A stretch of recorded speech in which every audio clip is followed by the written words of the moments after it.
Բարի օր գործարարալիքին միացած մեզ լսողներ եւ դիտողներ 106 եւ 5 հաճախականությամբ եք մեզ միացել ու լսում եք թարմուղեղով զրույցը կարող եք նաեւ թվային հարթակներում մեզ դիտել այսօրվա իմ զրուցակիցը տարածաշրջանի հարցերով փորձագետ Արմեն Պետրոսյանն է ողջույն պարոն Պետրոսյան ուրախ եմ ձեզ տեսնել մեր տաղավարում ամեն անգամ երբ մենք զրուցում ենք այս տաղավարում ամեն անգամ իրավիճակ է որ հեսա մի քանի օրից, մի քանի ժամից պատերազմ կսկսվի ու այդ պիկի պահին ենք մենք միշտ զրուցում ու բարեբախտաբար այդ պահը դեռևս չի եկել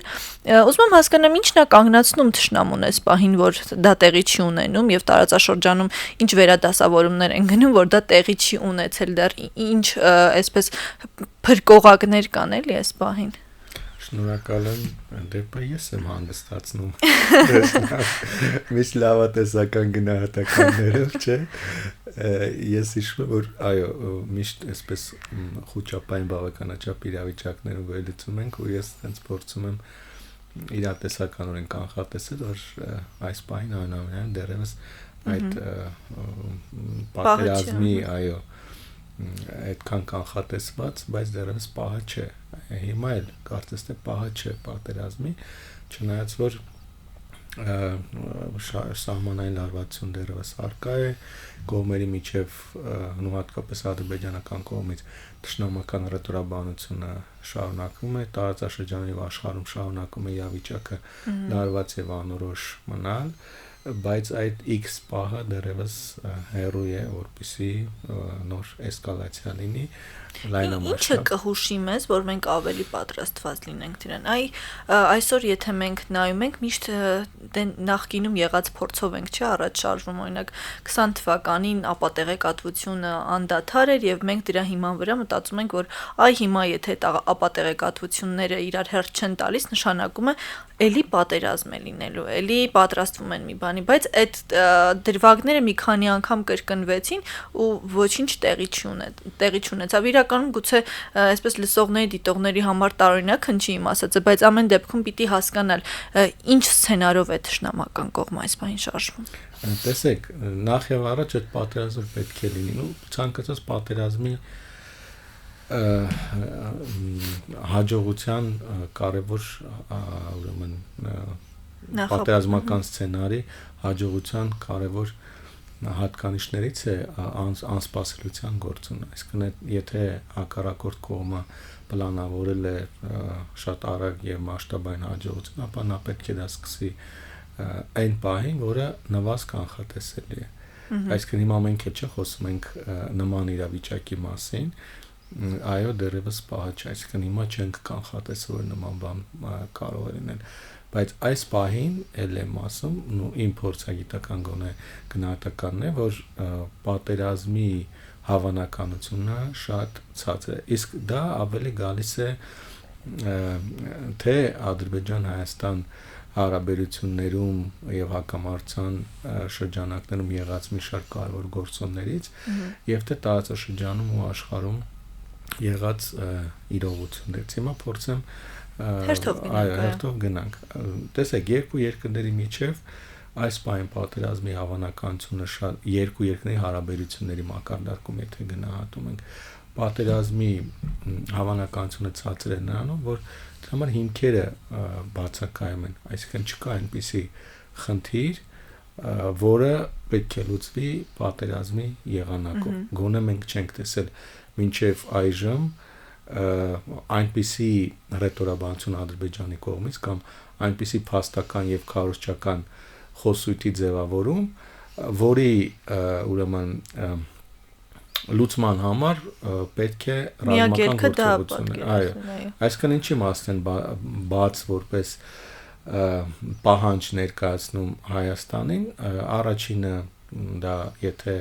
հարաբերությունների կարգավորման եւ այդ համաձայնագրի ստորագրման մասն է սահմանադրության փոփոխության եւ Յակոմինսկի խմբի այո լուծարման, բայց դրանք էլ խնդիրները չեն, որի համար պետք է պատերազմ սկսել, հա, այսինքն ով է տեսել, որ մի երկիրը մյուսից պահանջում է սահմանադրություն փոխել, մյուսը եթե հրաժարվում է դրան գնում են պատերազմ, պատմության մեջ նման ուրեմն օրինակ չկա, օրինակ եղել է կարող եմ ձեզ օրինակով բերել, որ Հունաստանը պարտադրել է պահանջել է Մակեդոնիայից պետության անվանում փոխել, հա, եւ որովհետեւ Մակեդոնիա անվանումով ուրեմն նահանգ կար կամ վարչական միավոր կա Հունաստանի տարածքում, Հունաստանը պահանջել է Մակեդոնիան անվանումը փոխել է, դարձել է Հյուսիսային Մակեդոնիա, հասկացանք, այսինքն հիմա որ գնահատում ենք հատկապես մեզանում եղած բանավեճերի համատեքստում դա էլ խայտարակ գործողություն կներ, չէ՞, պատկերացրեք, ասենք Ադրբեջանը պահանջել Հայաստանից փոխել իր անվանումը, ինչ որ հիմնավորումներով եւ մենք գնայինք դրա փոխարեն, բայց իրենք չեն պահանջում, իրենք փոխում են անվանելով Արևմտյան Ադրբեջան։ Այո, համաձայն եմ ձեզ հետ, ուզում եմ ասել, որ այս պահին դա մեզնից չեն պահանջում, մեզ այդ բան են պահանջում, բայց կա պատմության մեջ ավելի, ինչպես արդեն նշեցի, այսպես ավելի զգայուն խնդիրներ, անգամ պետության անվանման փոփոխություն, բայց դա էլ ես ինչու բերեցի այդ օրինակը, որ դա էլ ուժի կիրառմամբ չի եղել։ Այդ երկու, այսինքն իրավական դաշտում պիտի տեղի ունենա։ Այո, իրավական, դիվանագիտական, ուրեմն դաշտում կարևոր թեմա կա, որը ամենակարևորն է այս պահին Հայաստանի եւ Ադրբեջանի միջև, այն այս պահին դեռևս տողատակերում է, կուլիսներում է բանակցությունների, բայց աստիճանական կերպով ադրբեջանական կողմը սկսել է այդ մասին խոսել, դա բնականաբար կոմունիկացիաների ապաշրջափակման թեման է։ Ադրբեջանի համար ամենաառանցքային թեման սա է, այսինքն եթե իրենք կարողացան այս հարցով Հայաստանի հետ գալ պայմանավորության, այն պայմանավորության, որն իրենց է պետք, ես վստահ եմ, որ մյուս երկու նախապայմաններից կհրաժարվեն։ Նա պահում են որպես սակարկության թեմա, աստիճանաբար օրակարգ են բերում կոմունիկացիաների ապաշրջափակման թեման, որովհետեւ հետո բանակցեն եւ փորձեն Հայաստանից ստանալ այն։ Բայց իրենց ուզած տարբերակը արդյոք ընդունելի կլինի երբևէ Հայաստանի համար։ Չի լինի, հենց սա է խնդիրը։ Այսինքն իրենք փչում են այս թեման առայժմ եւ նախապատրաստում են համապատասխան իրավիճակի ռազմական եղանակով, նաեւ ռազմական եղանակով խնդրի լուծման։ Հենց սրա համար եմ ասում, որ այս պահին, այսինքն միակ թեմա, որի համար մենք կարող ենք ակնկալել որոշակի ռազմական ուրեմն էսկալացիա,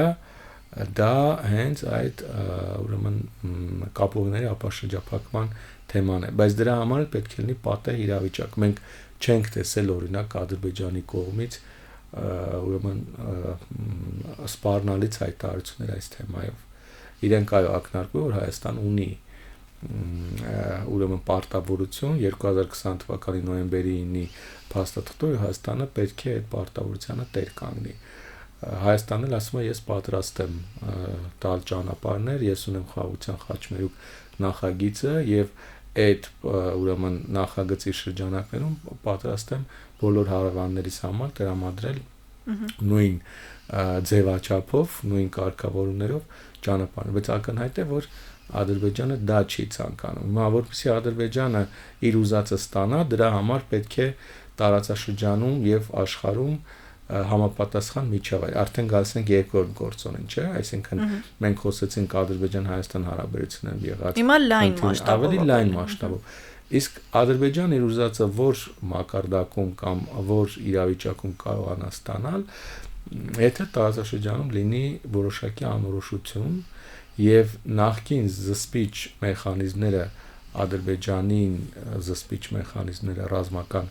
էսկալացիաների միջոցով կամ ռազմական սցենարի միջոցով ապաշրջափակում իրականացնելու այլևս չգործեն։ Իսկ այդ զսպիչ մեխանիզմները հիմնականում երկրորդ են, երկուսն են, դա Իրանի դիրքորոշումն է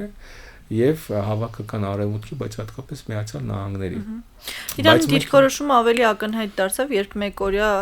զորավարժություն անցկացվեց։ Կարող ենք չասել, որ դա կարևոր նշանակություն ուներ։ Հենց դրան էր միտված, այդ զորավարժությունների քաղաքական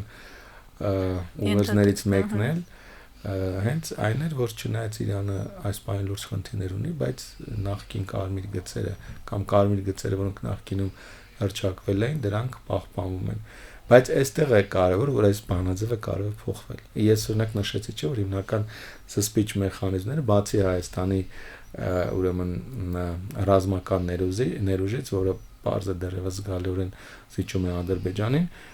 ռազմաքաղաքական որոշակի զսպիչ մեխանիզմներ կային, դա Իրանի եւ Միացյալ Նահանգների ուրեմն դիրքորոշումներն են, որոնք այս հարցում ներդաշնակ են։ Բայց հիմա մենք աշխարհում եւ տարածաշրջանում հայտնվել ենք մի իրավիճակում, որ Իրանն ու Միացյալ Նահանգները դեմ առ դեմ բանակցում են, ճիշտ է այս բան անուղակի, բայց որոշակի փուլով գնալ են ուղակի բանակցությունների։ Բայց չի բացառում որևէ սցենարի պարագայում, որ այդ բանակցությունները կարող են դադարեցվել եւ նրանց միջև այդ հարաբերությունների պարզաբանումը տեղափոխվի ռազմական հարթություն։ Որտեղ Միացյալ Նահանգները բազմիցս հայտարարել է, որ պատրաստ է Իրանի դեմ թիրախային ռազմական կամ որոշակի մասշտաբի ռազմական գործողությունների։ Իսկ սա ինչ է նշանակում, որ եթե այս սցենարը բերում ենք եւ տեղորոշում ենք մեր տարածաշրջանի վրա, մեզ համար կարեւոր այդ բանաձևը, այսինքն չի աշխատում, որ այսքան այս երկու դերակատարները, որոնք նախկինում գործել են երկու հենարան էին, այո, իրարից անկախ, բայց նպաստել են մեր դիրքորոշմանը,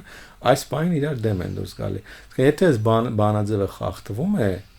կամ կա դրա միտումներ, նշանակում է դա է այդ X պահը, երբ որ Ադրբեջանը կարող է գնալ ռազմական գործողության։ Այսինքն մենք այդ երկուսից բացի այլ հենարան այս պահին չունենք, միշտ այ Ֆրանսիայի մասին է խոսվում, որքան Ֆրանսիան այդքան էլ մեծ մասշտաբով ներգրավվածություն չունի տարածաշրջանում։ Մենք կարող ենք այլ ընտրանք դիտարկել կամ այլ պետություն։ Ռուսաստանի Դաշնության դեպքում կարծես թե արդեն հաշիվները պարզված են, գոնե ջրի երեսին է ինչ որ կա։ Ինչ կարող ենք անել այդ սցենարի դեպքում։ Տեսեք, ես այլ արտաքին դերակատարի, օրինակ նույն արևմտյան այլ դերակատարի վրա այս բան խաղադրույք չէի կատարի, կախված ուկրաինական ճակատում իրավիճակից կանխատեսել է Ռուսաստանի ավելի ակտիվ ներգրավվածություն, բայց սա ինչի է բերելու, դա բերելու է պատերազմի դադարեցման եւ այդ կապուղիների ապաշրջափակման 2020 թվականի նոյեմբերի 9-ի սցենարը, որը ինչպես գնահատում ենք հայկական կողմի մոտեցումներից, պաշտոնական Երևանի եւ գործող կառավարության, որևէ կերպ չի բխում այս պահին Հայաստանի շահերից։ Այսինքն, եթե Աստված մի արածը որոշակիությունը տարածաշրջանում խախտում է զարգացումների հետ կապված, ապա այդ ժամանակահատվածում ուրեմն կարելի է կանխատեսել ցանկացած ուրեմն անգամ ամենաբացասական ելքով սցենարների հնարավորությունը, այդ թվում ռազմական։ Այդ իրավիճակում, եթե ենթադրենք այդ բախումը տեղի ունենում, միակ դժողը կարծես թե մենք չենք լինում ամեն դեպքում տարածաշրջանում, Թուրքիան եւ Ադրբեջանն էլ պիտի իրենց հաշիվները ունենան։ Իրենց մասով ինչ կարող է տեղի ունենալ։ Տեսեք, ես այնուամենայնիվ կարող եմ պնդել անգամ, ես այսպես ասեմ բացահայտ կերպով պնդում եմ եւ վստահ պնդում եմ, որ Ադրբեջանը պատրաստվում է նման սցենարի։ Այսինքն այն, որ Ադրբեջանը ամեն տարի ավելացնում է իր ռազմական ծախսերը, այս տարի եթե չեմ սխալվում 5 միլիարդից ավել է։ Այո, ամեն տարի գրեթե կրկնակի ավելացում է։ Եվ 3 անգամ մեր ռազմական բյուջեից ավել է, հա, այսինքն ակնհայտ է, որ Ադրբեջանը պատրաստում է մի սցենարի, որը Հայաստանի դեմ չէ, որտեղ անգամ եղած ներուժով, եթե մի քանի տարի Ադրբեջանը պարզապես ռեզերվական միջոցներ տրամադրի ռազմական ներուժի բարելավմանը, դա բավարար է լինելու Հայաստանին զսպելու համար։ Իսկ նման տեմպով զինվելը եւ նման տեմպով ուրեմն նախապատրաստելը ռազմական սցենար, դա ենթադրում է Ադրբեջանը պատրաստում է գործողության ոչ թե Հայաստանի դեմ կամ ոչ միայն Հայաստանի դեմ, այլ շատ ավելի լայնամասշտաբ Ադրբեջանի դեպքում արկածախ ընտրության։ Իսկ դա նշանակում է նաև, օրինակ, եթե տարածաշրջանում պատերազմ է, Ադրբեջանը մասնակից է լինելու դրան եւ փորձել է իր համար ինչ որ դիվիդենտներ ունենալ։ Իր մասնաբաժինը քավել է։ Այսինքն ակնհայտ է մեր դեպքում դա այսպես կոչված այդ Զանգեզուրի Միչանսկի պրոյեկտի իրականացումն է, չի բացառում նաեւ ավելի հարավել, այսինքն իրանական ուղղությամբ էլ ինչ որ գործողություն։ Սա բնավ չի կարելի բացառել։ Ինչ վերաբերում է Թուրքիային, տեսեք, նախ Ադրբեջանը նման մասշտաբի գործողության մեջ մտնելիս չի կարող հաշվի չառնել Թուրքիայի շահերը, Թուրքիայի պլանները եւ Թուրքիայի հնարավորությունները։ Եթե այս պահին ենք գնահատում իրավիճակը, Ադրբեջանի նման հզորացումը որոշակի առումով չի կարող բխել Թուրքիայի շահերից։ Այսինքն Թուրքիային պետք է այնուամենայնիվ մի Ադրբեջան, որը լիովին կախված է իրենից։ Դե իրենց համար միշտ գործիք է եղել, ուզում են գործիք թողնել։ Գործիք թողնել, բայց տվյալ դեպքում մենք ականատես ենք մի process, ընդ որում արդեն մի քանի տարի է։ Երբ որ դերերով փոխվել են, այսինքն Թուրքիան է դարձել գործիք Ադրբեջանի համար։ Դարձել է գործիք նույն Հայաստանի վրա մաքսիմալ ճնշում գործադրելու, Հայաստանի հետ կարգավորման գործընթացում նաև Թուրքիայի գործոնը օգտագործելու այդ շրջափակման հարցը, Թուրքիա-Հայաստան կարգավորման գործընթացը եւ այլն, այսինքն մենք նման որևէ կերպ չի կարող բխել Թուրքիայի շահից, բայց մենք տեսնում ենք, որ Թուրքիան օգտագործում է Ադրբեջանի հնարավորությունները։ Օրինակ կարող եմ շատ ակնհայտ օրինակներ ցույց տալ 2020 թվականից հետո, երբ որ տեղ ունեցավ այդ հաղթանակը Ադրբեջանի, դա միանշանակ է, որ Թուրքիայի աջակցությամբ էր։ Եվ բայց մենք տեսանք, որ հետագայում Ադրբեջանը փորձեց այդ հաղթանակի դափնիները սեփականաշնորհել, աստիճանաբար դուրս թողնել դրանից Թուրքիան։ Եթե նկատել եք առնվազն վերջին 2 տարիների ընթացքում Թուրքիան այլևս Արցախում այդ հաղթանակը այլևս նաև իրեն չի վերագրում։ Անգամ անցած տարի, եթե քշեք, Էրդողանի խոսքերին, պաշտպանության նախարարի խոսքին ադրբեջանական կողմը շատ կտրուկ կերպով հակադարձեց, որ այդ Հայաստան դեմ հաղթանակը ադրբեջանական կողմն է տարել։ Իսկ սա ինչի մասին է խոսում, որ Ադրբեջանը աստիճանաբար ձգտում է դուրս գալ Թուրքիայի ազդեցությունից, բայց միևնույն ժամանակ Թուրքիան փորձում է օգտագործել Ադրբեջանի հնարավորությունը։ Օրինակ նույն պատերազմից հետո շատ ակտիվ կերպով Թուրքիան աջակցեց Ադրբեջանն աջակցեց Թուրքիային թուրքական պետությունների կազմակերպության ձևավորման հարցում։ Մենք տեսնում ենք Ադրբեջանի կողմից շատ ակտիվացում Հյուսիսային Կիպրոսի որպես ուրեմն այս չճանաչված ուրեմն կազմավորման աստիճանական դերի մեծացման առումով նրան հաշվի առնելու առումով վերջին շրջանում մենք տեսնում ենք ակնհայտ փորձեր Ադրբեջանի ակտիվության Սիրիայի տարածքում, որում նրանք առաջարկում են Թուրքիա, Սիրիա եւ ուրեմն Ադրբեջան ձևաչափը, երակոմ ձևաչափը, որը ինչ է նշանակում։ Այս պահին Թուրքիան տեսնում ենք, որ ակնհայտ ամենաշատ ներգրաված երկիրն է Սիրիայում եւ փաստորեն ունենալով որոշակի խնդիրներ հատկապես տնտեսական առումով երկրի ներսում Թուրքիայի իշխանությունները ունեն եւ նաեւ իհարկե անվտանգային լուրջ խնդիրներ կախված Իսրայելի քաղաքականության հետ Թուրքիան զգում է որոշակի աջակցության կարիք, իսկ Ադրբեջանը շատ ակտիվ կերպով հասկանում է որտեղ է պետք Թուրքիային օգտել, մտնում է այդ թեմաների մեջ, հետո դա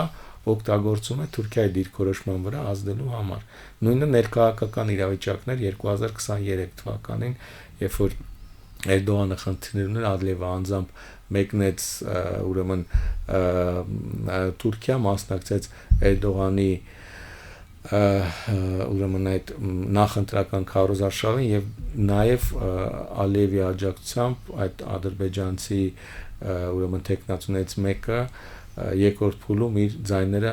փոխանցեց ուրեմն Էրդողանին։ Այսինքն Ադրբեջանը հաշվարկում է որտեղ է պետք Թուրքիային աջակցել, մտնում է այդ թեմաների մեջ, հետո դրանք օգտագործում է Թուրքիայի դիրքորոշումը իրեն հարմար իրեն բանեցնելու, այո։ Այսինքն սա ինչ է նշանակում, որ չնայած փոխադարձ է փոխշահավերտ մակարդակում են այդ քայլերը,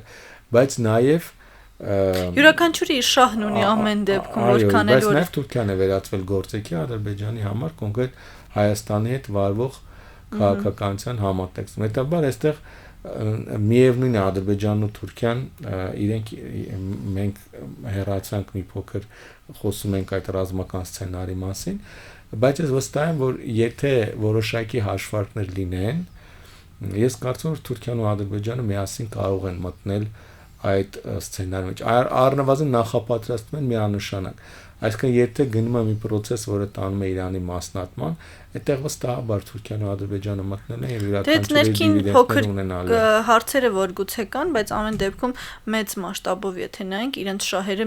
գրեթե 90%-ով համընկնում են ու չկա այլ պետություն երևի ում հետ կարողանան այդքան համահունչ աշխատել։ Եվ ցավալին նա է մեզ համար, որ այդ ներդաշնակությունը շահերի ժամանակի ընթացքում եւ խնդիրների ընթացքում ավելի բազմազան է դառնում, բայց այստեղ կա իհարկե օրինակ Հայաստանի հետ կապված ակնհայտ խնդիր կա, դա բացահայտ է, այսինքն այս բանը Թուրքիայի շահերից է բխում, որպեսզի Հայաստանի հետ հարաբերությունները արագ կարգավորվեն, բայց Ադրբեջանի դիրքորոշումը հաշվի առնելով բնականաբար Թուրքիան անընդհատ այսպես խոչընդոտում է ընթացքը գործընթացի, որտեղ մենք ինչպես արտանշեցի, թե Հայաստանը թե Ադրբեջանը բախվում են ադրբեջանական շանտաժին։ Սա կա խնդիր, բայց մնացած մյուս ուղղություններով երկկողմ հետաքրքրություններն ու շահերն այնքան կարևոր են, որ բնականաբար այս հարցում միանշանակ Թուրքիան զիջելու է հերթական անգամ Ադրբեջանը։ Պարոն Պետրոսյան, մենք այսքան անվտանգությունից ենք խոսում, այսքան ռազմական բյուջեից ենք խոսում, պատրաստվելուց, որ կարող է տարածաշրջանում մեծամասշտաբ փոփոխություններ տեղի ունենան։ Ես ամսի 15-ի ազգային ժողովում Նիկոլ Փաշինյանի ելույթն եմ լսում, ինչը բավականին տարօրինակ էր ինձ համար, խոսելով բանակի մասին, նա ասում է, որ եթե մենք անվտանգություն ենք ասում ու առաջինը դա հասկանում ենք բանակը, մենք շատ հեռու ենք դա պատկերացնելուց, անվտանգությունը առաջին հերթին բանակը չէ։ Սա ցույց է տալիս, որ մենք կարծես թե այս process-ներից անջատված ենք որքան էլ որ այն մեր քթի տակ է տեղի ունենում։ Ինչ կարող ենք մենք այս մտածելակերպով անել եւ իրականում ինչ պիտի հասկանանք անվտանգություն ասելով։ Դե տեսեք, եթե զուտ մեր աշխարհագրությունն էլ դիտարկում ենք, միայն բանակը բնականաբար բավարար չէ Այո, բայց դե պայմաններում մեր խնդիրները լուծելու համար։ Հետաբար պետք է նաև ռազմաքաղաքական այլ բանաձևեր, որոնք կարողանան բալանսավորել մեր հարևան երկրների կամ տարածաշրջանում եղած դերակատարների ազդեցությունը, որոնք որոշակի առումով փորձում են ազդել մեր անվտանգության վրա։ Իսկ այստեղ մի քանի դերակատար կա։ Միանշանակ է, որ Ադրբեջանն է այդ սպառնալիք եւ տասնամյակներ շարունակ մենք այսպես ենք, պլանավորել մեր անվտանգային քաղաքականության, այսինքն զինված ուժերի վրա խաղադրույքով կամ զինված ուժերի հաշվարկները հիմնական ուղղված են եղել Ադրբեջանին զսպելու վրա ուղղությամբ, իսկ օրինակ նույն Թուրքիայից հնարավոր սպառնալիքները իրենք հիմնականում փորձարել բացառել Ռուսաստանի ներկայությամբ։ Այդ 2020 եւ բայց հատկապես 2022 թվականից հետո, երբ որ Ռուսաստանը ակնհայտ խնդիրներ ունեցավ նաև մեր տարածաշրջանում, այսինքն նրա դիրքերը սասանվեցին նույն Ադրբեջանի կողմից, նույն Թուրքիայի կողմից, նույն Արևմուտքի կողմից, Հայաստանում թուլանալը Ռուսաստանի, դա թե Ադրբեջանի, թե Թուրքիայի եւ թե Արևմուտքի համատեղ ջանքերի արդյունք է, այն որ Հայաստանը ընդհանրապես դադարեցրել է իր այսպես ակտիվ մասնակցությունը ՀԱՊԿ կազմակերպության ուրեմն աշխատանքներին, այն որ Հայաստանը որպես այլևս ռազմական առաջնային դաշնակից չի համարում Ռուսաստանին։ Սա այն չի արդյունք է, սա միայն Հայաստանի քաղաքականության արդյունք չէ։ Սա նաև Ռուսաստանի արտաքին հակառակորդների ազդեցության արդյունք է։ Հիմա այս պարագայում բնական է, քանի որ Ռուսաստանը որպես գործոն կամ նախկին բանաձև անվտանգության ապահովման փոխվել է եւ այսօրվա մեր ունեցած հնարավորությունների պայմաններում մենք կանգնած ենք նոր անվտանգային բանաձևերի ստեղծման անհրաժեշտության առջև պետք է ցավոք սրտի պետք է փաստել, որ այս պահին մեր ռազմական ներուժը դերևս բավարար չէ։ Գոնե Ադրբեջանի խնդիրը այն է, որ մենք որքան էլ ձգտենք, մենք չենք կարողանա այդքան մեծ մասշտաբների հասցնել մեր բանակի այդ սպառազինությունը, այդ է պատճառը, որ մենք ամեն դեպքում պիտի մեխանիզմները փոխենք այս հարցում։ Դե տեսեք, օրինակ մի խաղաղության օրակարգը այս գործող կառավարության առաջարկած հենց այդ մասին է։ Այսինքն պետք է ոչ թե հույսերը դնել լավ, քո զինված ուժերը բնական է, որ յուրաքանչյուր երկիր պետք է ունենա իր զինված ուժերը, չնայած մենք տեսնում ենք Ադրբեջանի կողմից շատ ակտիվ քայլեր, ուրեմն անգամ Հայաստանի զինված ուժերի համալրման գործընթացը խոչընդոտելու համար գործող կառավարության տեսլականը այդ խաղաղության օրակարգը հենց դրան է միտված, այսինքն ոչ թե ձևավորել նոր ռազմաքաղաքական հակակշիռներ, այլ փոխել հարաբերությունների ձևաչափը տարածաշրջանում, այսինքն եթե չկան հարևան երկրների հետ թշնամանք, եթե կան կարգավորված հարաբերություններ, ապա դա է այն երաշխիքը, եթե կան փոխադարձ ճանաչված սահմաններ, ապա դա է երաշխիքը, որ կարող է նոր հակամարտություն, նոր պատերազմ չլինել։ Այսինքն եթե նախկինում, ինչպես արդեն նշեցի, մեր բանակը զսպում էր Ադրբեջանին, Ռուսաստանի ներկայությունը զսպում էր Թուրքիային, որոշակիորեն բալանսավորում էր Իրանի հնարավոր ազդեցությունը Հայաստանում, ապա ներկայում փոխվում է, այսինքն շեշտադրումը արվում է ոչ թե, ասենք օրինակի համար նոր ռազմական գործընկեր փնտրելու, ենթադրենք դիցոք օրինակ Ֆրանսիայի հետ դաշինք ստեղծելու հետ կապված, այլ հարց է Ֆրանսիան ցանկանում է ձգտում է թե ոչ, այլ այստեղ հարևանների հետ բոլոր հարաբերությունների կարգավորման, ճիշտ լեզու գտնելը, ճշնամանքի միջավայրի բացառում, բայց այստեղ է որ մենք գալիս ենք եւ բախվում ենք ֆունդամենտալ խնդրին, արդյոք մեր հարևանները պատրաստ են այդ հարաբերությունների ֆորմատին։ Եթե Թուրքիայի պարագայում շատ պարզ է, ես արդեն նշեցի, Թուրքիան ունի այլ գործիքներ Հայաստանին իր Հայաստանում աստիճանաբար եւ ընդհանրապես տարածաշրջանում իր ազդեցությունը մեծացնելու եւ դա փափուկ ուժի գործիքակազմն է, ապա Ադրբեջանի պարագայում մոտեցումները այլ են։ Իրենք Հայաստանը միշտ տեսնել են մրցակից եւ իրենց բոլոր քայլերը եւ իրենց բոլոր ռեսուրսները կիրառելու են Հայաստանի զարգացումը խոչընդոտելու համար։ Մենք հաճախ խոսում ենք այդ ապաշրջափակումների մասին եւ այլն։ Ես վստահ եմ, որ անգամ այսպես ասեմ, անգամ Միչանսկի տրամադրման պարագայում, որը շատ կարևոր խնդիր է, այդ ապաշրջափակումը Հայաստանի դեպքում տեղի չի ունենալու։ Այսինքն Ադրբեջանը որևէ կերպ պատրաստ չէ այն ռեսուրսները, որ եւ այն շահույթները, դիվիդենդները, որ ստանում է այս Հայաստանի շրջափակման քաղաքականությունից, որևէ կերպ ուրեմն զիջել որոշակի տեղ տալով նաև Հայաստան, այսինքն ես չեմ կարծում, որ Հայաստանի ուրեմն իրենք պատրաստ են այնպիսի պրոյեկտների մեջ Հայաստանը ներգրավել, որից Հայաստանը կարող է ունենալ որոշակի գոնե 1% օգուտ, չէ։ Ինչով եմ այսպես կարծում։ Այստեղ երկու հիմնական գործոն կա։ Մեկ այդ գենետիկ թշնամանքը, ատելությունը, անվստահությունը, որ կա երկու ժողովուրդների, մեզ մոտ էլ է այդպես, օրինակ ես չեմ հավատում, որ մի փուլում մենք կարող ենք Ադրբեջանի հետ ուրեմն հաշտ խաղաղ ապրել, որտեղ պիտի հավես հիշողությունդ կորցնես, որ կարողանաս այդպես։ Դա գենետիկ է գալիս, թե եւ դա փոխադարձ է։ Դա թե մեզ մոտ է, թե ադրբեջանցիների մոտ է։ Եվ երկրորդը պարզ բնական մրցակցություն է։ Տարածաշրջանային երկու երկրներ են, որոնցից յուրաքանչյուրը փորձում է այդ հնարավոր դիվիդենդները ինքը ունենա։ Նույն հյուսիսարևը օրինակի համար։ Եթե արևելք-արևմուտքի պարագայում մի քիչ པարզ է, միևնույն է ճանապարհները նախ Ադրբեջան, այստեղ արևելք-արևմուտքի պարագայում մրցակցությունը Հայաստանի եւ Վրաստանի միջեւ է։ Հյուսիս-հարավ պարագայում միանշանակ է, որ մրցակցությունը Ադրբեջանի եւ Հայաստանի միջեւ է, եւ այս պարագայում չեմ կարծում, որ Ադրբեջանը պատրաստ է այս պահին ինչ որ ուրեմն զիջումներ կատարել Հայաստանի համար օգուտների, թեկուզ չափով օգուտների, այո, հաշվին։